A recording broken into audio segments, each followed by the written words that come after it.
स्थानीय सेठ केशरीमल पोरवाल महाविद्यालय में बुधवार 7 जनवरी 2026 को स्वर्गीय सेठ नेम कुमार जी पोरवाल जयंती को संस्थापक दिवस के रूप में बड़े ही गरिमामय और भव्य वातावरण में मनाया गया। कार्यक्रम की शुरुआत सेठ नेम कुमार जी पोरवाल के छायाचित्र पर पुष्पांजलि अर्पित कर तथा विश्वविद्यालय गीत के साथ की गई। इस अवसर पर नगर परिषद अध्यक्ष अजय अग्रवाल, वसंतराव नाइक शासकीय कला एवं सामाजिक विज्ञान निदेशक मनोहर कुंभारे,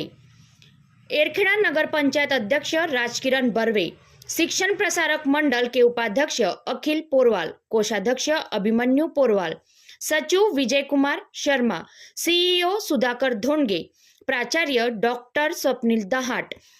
शिक्षक प्रसारक मंडल के पदाधिकारी, महाविद्यालय के प्राचार्य, उप प्राचार्य एवं वरिष्ठ अधिकारी मंच पर उपस्थित थे। अपने प्रस्तावना में